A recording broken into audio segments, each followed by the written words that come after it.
सुप्रभातम भैया बहन।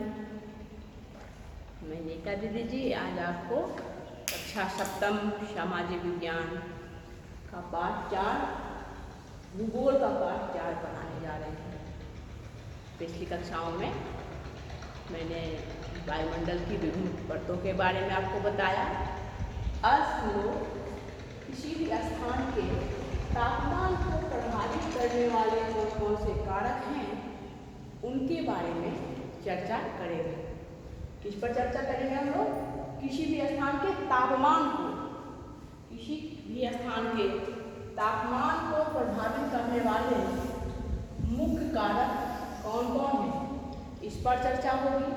तथा किसी भी स्थान के वायु दाब, तापमान और वायु दाब को प्रभावित करने वाले कारकों पर आज हम लोग चर्चा करेंगे।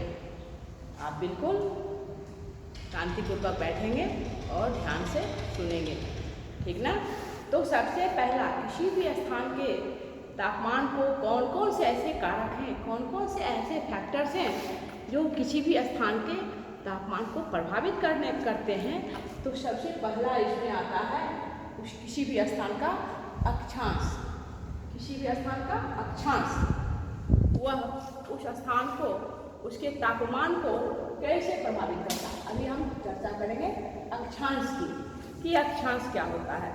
तो सभी कारकों में, तापमान को प्रभावित करने वाले सभी कारकों में तापमान काफ़ी महत्वपूर्ण, अक्षांश जो है वह काफ़ी महत्वपूर्ण कारक है कि वह कोई भी जो स्थान वह कितने अक्षांश पर स्थित है। यानी अगर वह भूमध्य रेखा पर है 0 डिग्री अक्षांश पर, तो हाँ सूर्य का तप, सूर्यातप आतपन कितना होगा। कर्क रेखा पर या मकर रेखा पर हो तो कितना होगा। आर्कटिक या अंटार्कटिक के नज़दीक है तो वहाँ का आतपन कम या अधिक होगा।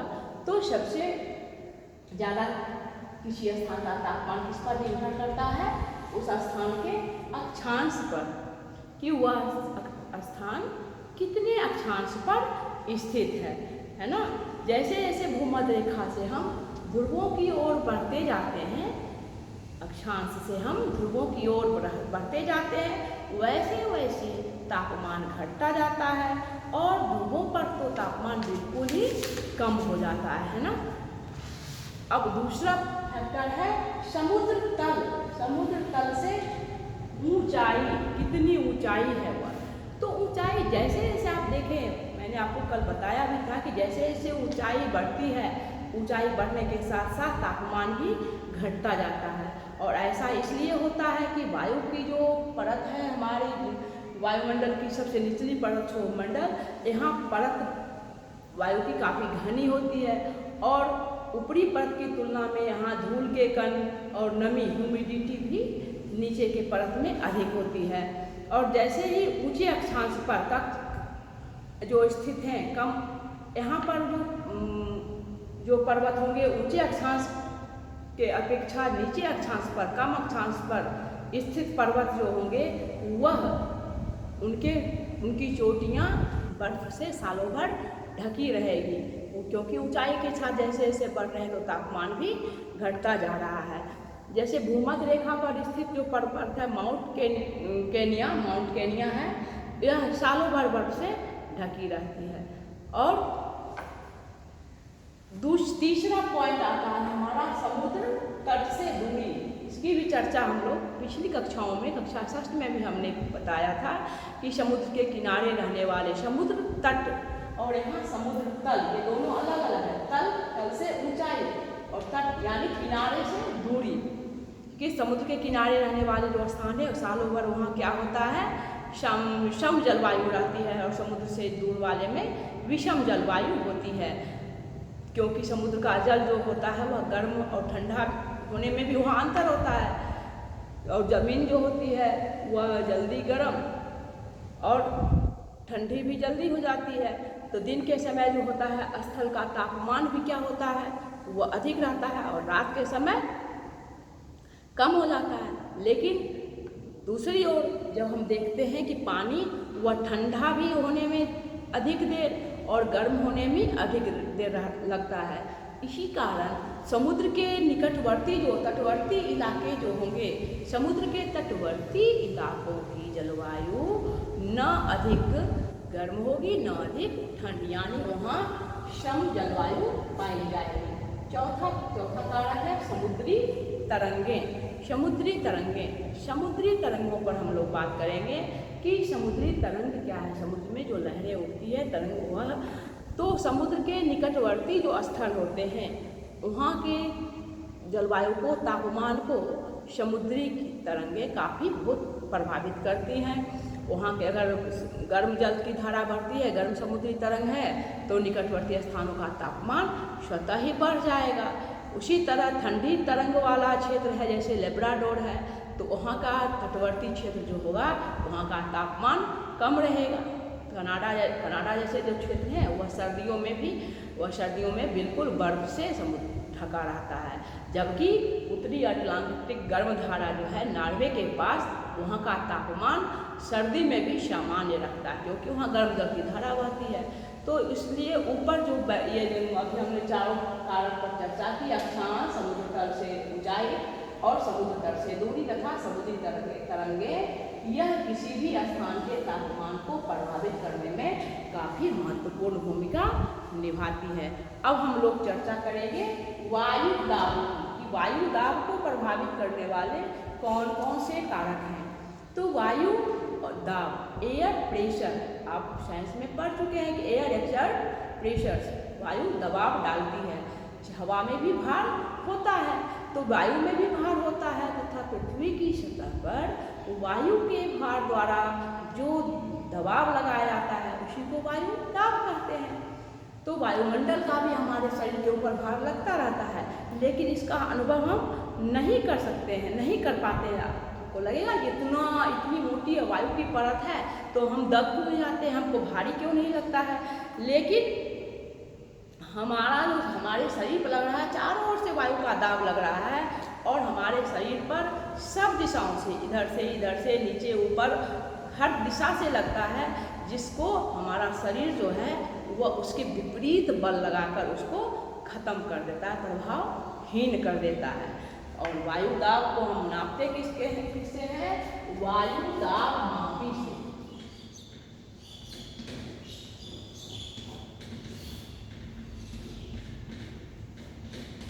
वायु दाब मापी यंत्र होता है जिससे हम वायु दाब, एयर प्रेशर को मापते हैं। और समुद्र तल से ऊपर अगर दो समान वायु दाब वाले क्षेत्र हैं तो उनको मिलाने वाली रेखा जो है वह समदाब रेखा कहलाती है। क्या कहलाती है? समदाब रेखा। क्या? समुद्र तल पर से दो समान वायु दाब वाले क्षेत्रों को मिलाने वाली रेखा समदाब रेखा कहलाती है।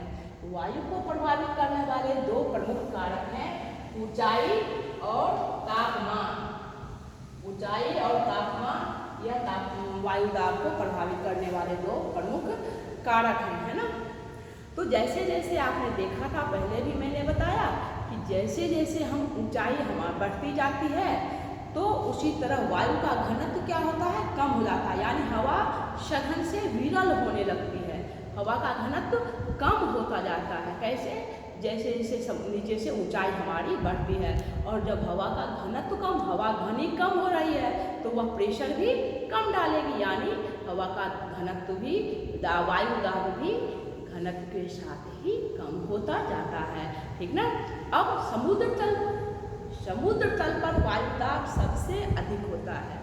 अभी लगातार तूफान वगैरह, साइक्लोन आने की सूचना होती है, कहते हैं समुद्र हिंद महासागर में या भूमध्यसागर के ऊपर वायु दाब का क्षेत्र बन रहा है, यानी वहाँ जो वायु का घनत्व क्या है? सबसे अधिक होता है। समुद्र तल पर वायु दाब का घनत्व सबसे अधिक होता है और ऊंचाई बढ़ने पर वायु दाब जिस तरह घटता है उसको, समुद्र तल से अगर 5 किलोमीटर की ऊंचाई पर वायु दाब 1013 MB है, ठीक ना, तो 15 किलोमीटर पर समुद्र तल पर 1013 MB, तो 5 किलोमीटर समुद्र तल से ऊंचाई पर होगा 540.40 और 15 किलोमीटर ऊंचाई जाने पर 122 MB, 25 किलोमीटर ऊंचाई पर बढ़ते हैं तो वायुदाब 25.49 हो जाता है।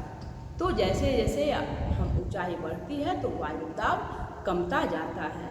अब दूसरा महत्वपूर्ण कारक है तापमान, कि आप जानते हैं कि जब हवा गर्म होती है तो गर्म होकर हवा क्या होती है, फैलती है और हल्की हो जाती है। जिस तरह माँ पानी बॉयल करती है, खौलाती है पानी, तो क्या होता है, हवा पानी गर्म होकर भाप बनती है और भाप बना तो क्या हुआ, ऊपर की ओर उठती है। तो इसका मतलब वायु जब गर्म होती है तो हल्की हो जाती है और हल्की होगी तो ऊपर उठती है, और जब यह गर्म हवा ऊपर उठती है तो वहाँ क्या हो जाता है, वायुदाब क्षेत्र बन जाता है।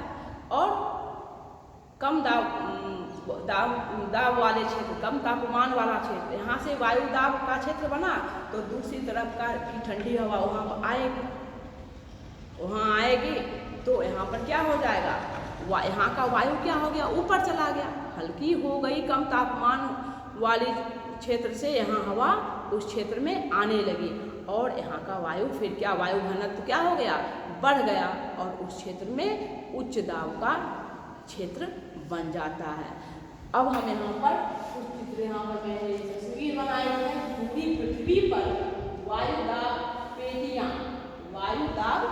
पेटियां हैं, उनका मैंने ये ग्राफ बनाया है। पृथ्वी पर ये बीच से भूमध्य रेखा गुजर रही है, तो भूमध्य रेखा के पास या फिर मकर रेखा के पास, उसके और ध्रुव क्षेत्रों के पास यह वायुदाब का क्षेत्र बनता है। जैसे जैसे अक्षांश से दूरी है तो पृथ्वी की सतह पर वायुदाब का वितरण हर जगह एक समान नहीं है।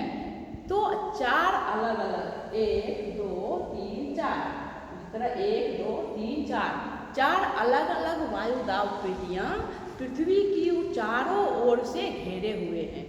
जो पहला है भूमध्य रेखीय निम्न दाब पट्टी, उसके बाद है उपोष्ण उच्च दाब पट्टी, फिर है अधोध्रुवीय निम्न दाब पेटी, उसके बाद है ध्रुवीय उच्च दाब पेटी। दोनों ध्रुव पर ध्रुवीय उच्च दाब पेटी, ध्रुवीय उच्च दाब पेटी, ठीक ना। तो 4 अलग अलग पेटियों में बांटा गया है। ये वायुदाब पेटियां क्या है, पृथ्वी की घूर्णन गति, पृथ्वी जब घूर्णन करती है अपनी कील पर धुरी पर घूमती है तो यह वायुदाब पेटियां भी पृथ्वी की घूर्णन गति और तापमान में परिवर्तन जो होता है उसका कारण बनती है। भूमध्य रेखीय निम्न दाब पेटी क्या है, यह पेटी भूमध्य रेखा के दोनों ओर 50 डिग्री उत्तर और 50 डिग्री दक्षिण तक फैली है। उच्च दाब पेटी भूमध्य रेखीय निम्न दाब पेटी जो है, उपोष्ण उच्च दाब पेटी जो है यह दोनों गोलार्ध में 30 डिग्री से 35 डिग्री यह है 5 डिग्री उत्तर से 5 डिग्री दक्षिण, यह 5 डिग्री उत्तर से 5 डिग्री दक्षिण तक भूमध्य रेखीय निम्न दाब पेटी हुआ। उपोष्ण दाब पट्टी जो हुआ है वह 30 डिग्री से 35 उत्तर और 30 से 35 डिग्री दक्षिण, इस दाब पट्टी को उपोष्ण उच्च दाब पट्टी कहते हैं। उसके बाद हुआ अधोध्रुवीय निम्न दाब पट्टी, यह पट्टी 60 डिग्री से लेकर 65 डिग्री, यह 60 डिग्री उत्तर से लेकर 65 डिग्री उत्तर और 60 डिग्री दक्षिण से 65 डिग्री, 60 से लेकर 65 डिग्री उत्तर, 60 से 65 दक्षिण अक्षांश के बीच स्थित है। और ध्रुवीय उच्च दाब पेटी जो है यह दोनों ध्रुवों पर, उत्तरी और दक्षिणी, इन दोनों ध्रुवों पर यहाँ का तापमान जो है सबसे कम होता है। इसीलिए तापमान सबसे कम है तो वायुदाब सबसे अधिक होगा। तापमान कम, वायुदाब अधिक, तापमान ज़्यादा तो वायुदाब कम। तो इस तरह आज हम लोग पढ़े हैं कि पृथ्वी को पर मुख्य कितनी दाब पेटियाँ हैं, वायु दाब पेटियाँ, फिर वायु दाब को प्रभावित करने वाले कारक और फिर किसी भी स्थान के तापमान को प्रभावित करने वाले कारक। आप इसको अच्छी तरह से देखेंगे और इसके मुख्य बिंदुओं को याद करेंगे। धन्यवाद।